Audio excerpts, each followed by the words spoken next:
Muy buenos días, amada familia Betel Irapuato, hermanos que nos escuchan. Les envío un gran abrazo y saludos cordiales de parte de nuestro Señor. Este día domingo, día del Señor, día de alegría, de regocijo, de familia y de juntos alabar y honrar el nombre de nuestro Dios, a su Santo Espíritu, reconociendo a su Hijo como nuestro Rey, nuestro Señor y Salvador de nuestras vidas. Qué bueno que usted se encuentra bien, gozando de las bendiciones de nuestro Dios. Oramos cada día por ustedes. Y hoy, este domingo 14 de junio del 2020, vamos a meditar en la palabra del Señor. Continuamos con la serie de parábolas y el día de hoy corresponde meditar en la parábola de los dos deudores, así conocida. Y esta parábola está únicamente narrada y descrita en el Evangelio de Lucas, capítulo 7, en los versos 41 y 42. Y el contexto que el Maestro, nuestro Señor Jesucristo, utiliza para dar a conocer este relato corto de suma importancia por la enseñanza que tiene, como todo lo que Él habla y su mensaje eterno, las diferentes parábolas que Él nos dejó, nos dio a conocer. Él utiliza el ungimiento de una mujer, por parte de una mujer, en la casa de un hombre llamado Simón, conocido en Lucas como Simón el Fariseo. Y ese es el contexto que utiliza nuestro Señor Jesús para dar a conocer la parábola, que voy a leerla, los versículos 41 y 42. Dice la Escritura: dos hombres le debían dinero a cierto prestamista. Uno le debía 500 monedas de plata y el otro 50. Como no tenían con qué pagarle, les perdonó la deuda a los dos. Ahora bien, ¿cuál de los dos lo amará más? Ese es el relato corto de la parábola de los dos deudores. El contexto quizás usted ya lo conoce. De hecho, hay otros pasajes en los otros tres evangelios, los otros dos sinópticos, que es Mateo y Marcos, y también en Juan está narrado. Una historia muy parecida, con mucha similitud. Algunos estudiosos mencionan que se refiere a dos eventos diferentes. Otros dicen que es el mismo, solo con algunas cuestiones distintas, pero que es la misma enseñanza. Sea uno o lo otro, la importancia no está en el hecho de que de la historia cronológica del ungimiento de Jesús, sino en la enseñanza y en el estudio o la enseñanza que quisieron dar a conocer los evangelistas, la enseñanza teológico-didáctico y el mensaje de Jesús, que es lo que resalta y la importancia que tiene. Mientras para los pasajes de los sinópticos, Mateo y Marcos, es en una casa en Betania. En Lucas el contexto se da geográficamente hablando por los capítulos anteriores y posteriores. Jesús recorría Galilea al comienzo de su ministerio, recién empezado su ministerio, y en el caso del ungimiento narrado en los otros evangelios, como Mateo, Marcos y Juan, esto se da en Betania en la última semana, en la conocida Semana de Pasión o Semana Santa. Pero no vamos a detenernos en las diferencias o similitudes del pasaje, sino un poco en el contexto y sobre todo en la enseñanza que nos deja esta parábola y el contexto en el cual se da este relato. De ahí que entonces Jesús utilice la parábola de los dos deudores, donde vemos un hermoso ejemplo de la fuerza persuasiva de los argumentos de nuestro Maestro. la manera en cómo él iba llevando a través de las historias contadas, de los relatos narrados, cómo va dejando no solo una enseñanza y un conocimiento y un echar a volar la imaginación, sino sobre todo una reflexión que nos hace pensar, razonar, pero también meditar, y desde lo profundo del corazón que sale esa reflexión para decir cómo estamos. Es decir, los relatos que Jesús contaba tenían el propósito de dejar una enseñanza que nos presentara desnudos en nuestra condición espiritual delante de Dios. Y aquí vemos un ejemplo, cómo a través de esos relatos que Jesús cuenta y hace pensar y reflexionar a la gente, pero no para que se quede con una bonita historia, con un bonito cuento, como un buen narrador de historias, sino como alguien que va al corazón, que conoce los pensamientos, las intenciones de cada ser humano. Y en esta parábola vemos esa fuerza persuasiva de los argumentos y del mensaje libertador y glorioso que Jesús nos trae. Por lo tanto, con esta parábola, Jesús, al narrarla, y ustedes conocen, me detengo un poco para hablar de la historia. La idea no es hablar de la historia del fariseo, de Simón y de la mujer, que hemos escuchado, me imagino, muchas veces o varias veces, sobre todo cuando se nos habla un poco del alabastro, ¿no? En la iglesia de Nazareno hemos escuchado pasajes como este para hacer alusión a la ofrenda que conocemos como ofrenda de alabastro, etc. Hemos escuchado mucho sobre esta historia, pero ese es el contexto en que Jesús lo narra.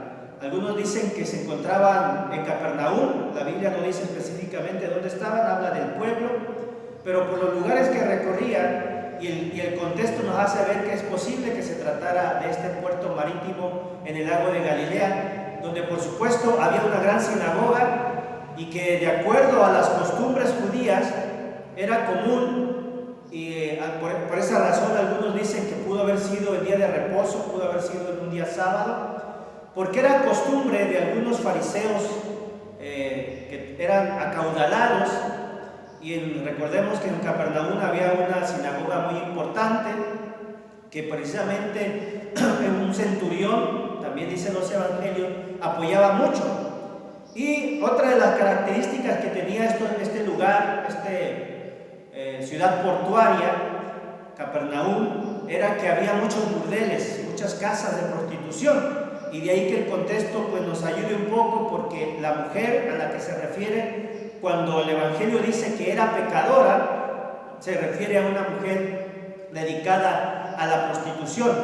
Y es posible, imaginándonos esta historia, este contexto en el cual se da la historia o la parábola de esa casa, es que Simón haya invitado a Jesús después del servicio en la sinagoga y se les daba comida, un gran banquete, pero el mismo Jesús nos hace notar de las pocas atenciones que tuvo, o la nula atención que tuvo el fariseo llamado Simón con Jesús. Conocemos bien la historia. La costumbre era que cuando el anfitrión, o de hecho todo anfitrión cuidadoso, se deleitaba en atender de la mejor manera a su huésped, y quizás no necesariamente él directamente con el huésped, pero tenía servidores, tenía servidumbre, tenía esclavos que dieran esa atención al invitado. En este caso se le recibía con un beso, lo tenía que ser ahí sí el anfitrión. Simón no lo hizo, eso lo resalta el pasaje.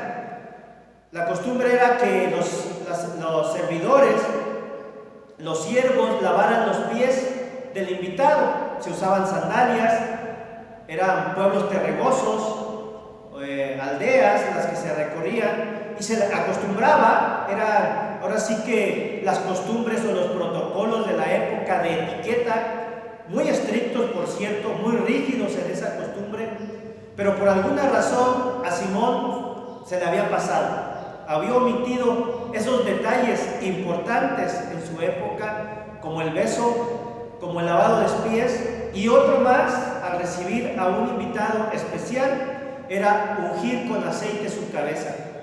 Nada de eso hizo Simón con Jesús.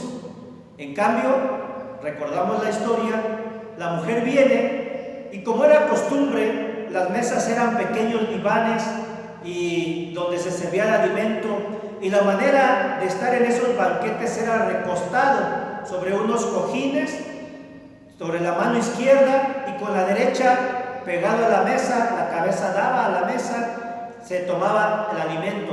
Por lo tanto, los pies quedaban hacia atrás, y le fue fácil a esta mujer acercarse a Jesús, llegar a sus pies, derramar este perfume costoso de la caja de alabastro y con sus lágrimas lavar, enjugar sus pies y secarlo con sus cabellos.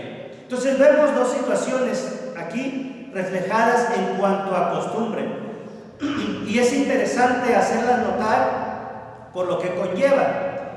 La obligación del anfitrión era cumplir con estos detalles con su huésped, con su invitado especial. No lo hizo. En cambio, la mujer, que primero no era invitada, y era un sacrilegio, por mencionar algo, que alguien de su reputación fuera a una casa, a un banquete donde primero no era invitada, segundo era pecadora, y para un fariseo eso era algo muy escandaloso, porque implicaba que su hogar se contaminara, implicaba que no estuviera limpio para la adoración a Dios. Y la mujer entró, y ella no tenía ninguna invitación para hacerlo, ninguna indicación, y más aún de quién se trataba, de una mujer pecadora. Es entonces en ese contexto que el Señor narra la historia, la parábola de un acreedor, de un prestamista. Tenía dos deudores. Uno le debía, aquí la nueva versión dice 500 monedas, pero trayéndolo a nuestro contexto podemos hablar de 500,000 pesos le debía uno de ellos. El otro le debía solo 50,000. Obviamente, para muchos de nosotros eso es muchísimo dinero. Aún los 50,000 representan una gran cantidad, quizás para otros no tanto. Pero si hacemos la comparación de 500,000 a 50,000, pues sí hay una gran diferencia. Y él, al ver, de acuerdo a la historia que Jesús narra, al ver el acreedor que ninguno de los dos, ni el que le debe mucho ni el que le debe poco, le podía pagar, perdonó a los dos. Recuerden, amados hermanos, que el propósito de las parábolas que narra Jesús es enseñarnos acerca del reino de Dios, sus reglas, lo que Él plantea de sus súbditos, los cambios que se requieren para entrar al reino, cómo entrar, cómo mantenerse en Él. Y este es uno de los pasajes que nos habla de cómo es ese reino de Dios, de cómo es el reino de Dios. Y para entender un poquito este detalle, podemos recordar que había dos reglas, o doy a conocer que había dos reglas en ese tiempo, en los tiempos bíblicos, en los tiempos del Nuevo Testamento, para alguien que se dedicaba a ser prestamista, como acreedor, a prestar dinero y otros bienes. Había dos reglas para los deudores. Uno era perdonarlo y la otra era esclavizarlo. Y de hecho vemos en otra parábola algo similar, donde le meten a la cárcel, ¿verdad?, a una persona imprudente porque a él se le había perdonado mucho, y a su prójimo que le debía mucho menos, es lo que hace es meterlo a la cárcel. Y dice, si no va a salir de ahí hasta que pague el último centavo, que fue el juicio contra ese siervo no diligente y aún a su familia. Era la costumbre, eran las reglas, esclavizarlo. Y que por lo regular La segunda opción era la que más se practicaba, porque era muy difícil, sí, de hecho casi aunque había esas dos reglas, el 99.9% de las veces que se llegaba a este tipo de desenlace de juicio era meterlo a la cárcel, esclavizarlo o venderlo o tenerlo como siervo, muchas veces para toda la vida, o hasta que pagara su deuda, que dependiendo, ¿verdad?, de la corrupción y de los manejos que se daban, podía ser pues esto muy largo, la esclavitud. Pero Jesús nos da a entender de alguna manera aquí también el carácter de Dios en su reino, que en su historia el prestamista decidió, por lo que poco se hacía en su tiempo, o rara vez se hacía, perdonar la deuda, porque eso solamente sucede en el reino de Dios. El perdón de Dios sucede en su reino. Y entonces, con esta parábola decía hace un momento que Jesús no está procurando convencer a Simón el fariseo de que Jesús lo conoce, porque si ustedes ven el relato, cuando Simón está murmurando y dice: si este hombre fuera profeta, se daría cuenta qué clase de mujer es la que le está tocando, la que ha venido a lavarle los pies, a tocarlo. Por lo tanto, pues se había contaminado según su parecer. Pero que Jesús conoce los pensamientos y las intenciones del corazón del hombre, de todo ser humano, lo escucha y le dice: Simón, tengo algo que decirte. Y le cuenta la historia. Y Simón se da cuenta que se refiere a él y se refiere a la mujer, porque esa es la manera de cómo Jesús va envolviendo, contando historias, pero haciéndonos ver nuestra propia situación espiritual, emocional, física. Nos hace reflexionar, pensar, y a veces eso nos hace ver, al examinarnos, que no siempre estamos bien, o que estamos bien, o qué nos hace falta para avanzar más, o para entrar a su reino. Esas son las parábolas de Jesús. Pero no tiene ese propósito solamente de demostrarle que Jesús sí es profeta, que sí es el Hijo de Dios, que sí es el Mesías, que conoce los corazones, que conoce los pensamientos del ser humano. No solo procura demostrarle a Simón: mira, sí soy un profeta, porque sé lo que estás pensando, escuché lo que estás murmurando.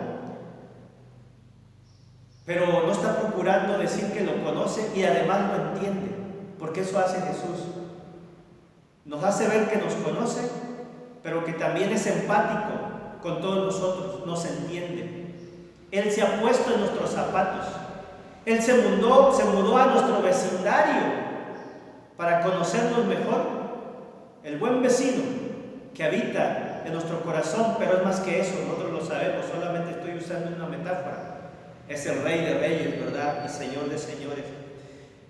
No solamente entonces procura que lo conoce y lo entiende, sino que además Jesús con la parábola está ayudando a Simón a conocerse a sí mismo y a entenderse a sí mismo.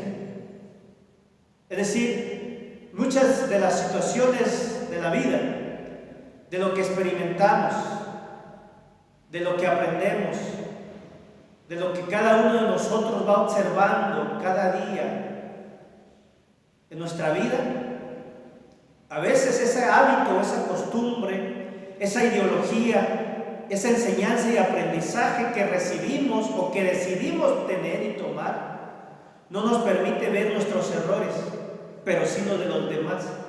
Es más fácil señalar y juzgar a otros que observar nuestras propias equivocaciones, nuestros errores, nuestros pecados.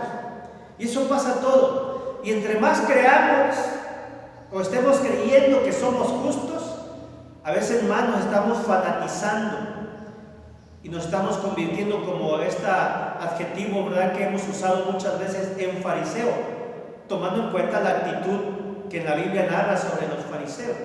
Entonces, un fariseo, quizás de gran alcurnia, conocedor de la ley, de una de las sectas más numerosas y famosas en los tiempos de Jesús, está viendo el error en los demás, en la mujer, pero él no se da cuenta, no se está conociendo. En retrospectiva, en su reflexión, no está él atento a cómo está su vida, cómo está su corazón. Y Jesús, al contar la parábola, le hace ver esto a Simón. Le deja una enseñanza especial a su vida y nos lo deja para nosotros. Por eso cuando le dice: Simón, tengo algo que decirte, él dice: di, maestro, adelante. Y le cuenta la parábola. Y entonces le pregunta al final de la parábola: ¿cuál de los dos le amará más? Y él contesta un poco ahí en que como que no está seguro, pero bien sabía la respuesta. Pero en su reflexión se da cuenta que se refiere a él mismo. Uno de ellos, uno de los ejemplos de la parábola es él. Y entonces por eso es que la ambigüedad de su respuesta. Supongo que aquel a quien más le perdonó, contestó Simón. Eso nos permite deducir que él ya está reflexionando, ya está dándose cuenta que es uno de ellos, de los personajes de la historia. Y Jesús le dice: has juzgado bien.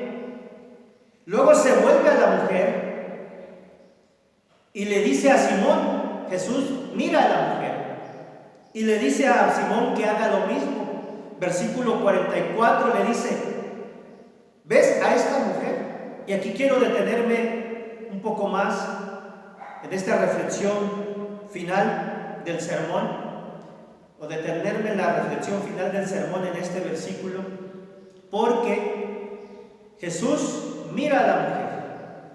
Para la sociedad, para Simón, para los invitados, para todos aquellos observadores, testigos presenciales de este hecho, la mujer era la pecadora, el punto incorrecto en la historia, pero solo Jesús vio algo diferente. Entonces la ve. La pregunta siempre es: ¿cómo nos ve Jesús? ¿Cómo te ve? ¿Cómo te ve a ti? ¿Cómo te ve a mí? ¿Cómo me ve a mí? Jesús mira a la mujer con ojos distintos a lo de todo el mundo y le pide a Simón que la vea, pero que ya no la vea como esa pecadora, prostituta, mujer de mala vida, sino que la vea con los ojos que Jesús ve, ojos de perdón, ojos de amor, ojos de compasión. Por eso le dice: Simón, ¿ves a esta mujer? Cuando yo entré, tú no cumpliste ningún protocolo, pero ella hizo todo lo contrario, que no le correspondía. No era la dueña de la casa, no podía acercarse, una mujer no podía soltarse el cabello en público y todas esas cosas, que era un gran escándalo. Tan grande era el escándalo que se arriesgaba a que fuera lapidada, apedreada. De ese tamaño era el juicio, de ese tamaño eran las costumbres. Pero vean el amor de Jesús. Y el pasaje y la escritura y la manera en que está redactada el evangelio o la historia, cuando Jesús le dice: tus pecados quedan perdonados, el original en griego nos dice: tus pecados ya habían sido perdonados, ya han sido perdonados. Es decir, es posible que Jesús haya tenido un encuentro anterior con la mujer donde haya sido perdonados sus pecados. Y la reacción de la mujer al venir a Jesús sea la respuesta de un gran amor por aquel que le había perdonado. Por eso la mujer viene, porque ya ha sido perdonada. Y es una muestra de amor, de suma gratitud a quien le dio perdón. Por eso se atrevió a romper la regla, a que la expulsaran, a que la corrieran, pero ella fue y derramó sus lágrimas y el perfume, y hizo todo por el grande amor, porque se sentía liberada, sentía el gozo de la salvación, ese que nos hace hacer locuras por nuestro amado Dios, arriesgarlo todo porque nos ha perdonado. Ese es nuestro Dios. La acción amorosa de la mujer y la actitud farisaica de Simón fijaron el escenario para que Jesús compartiera la historia. Pero quiero decirle, amado hermano, que solo experimentando el poder de Dios y el perdón de Dios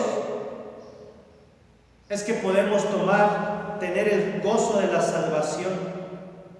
Amados, si no reconocemos nuestros pecados para pedir perdón, no experimentaremos el gozo que tuvo la mujer. Tenemos una gran deuda y a Dios le costó mucho. Para el acreedor de la historia no era fácil perdonarlos, era mucho dinero el que se le debía, pero los perdonó. Dios entregó a su Hijo y ¿sabe qué? Le debemos mucho a Dios, le debemos mucho al Padre, le debemos mucho a Jesús, le debemos mucho a su Santo Espíritu. Pero estamos en aprietos porque no podemos pagar esa deuda. No podemos, por ninguna manera podemos pagarla. La buena noticia es que ya fue pagada.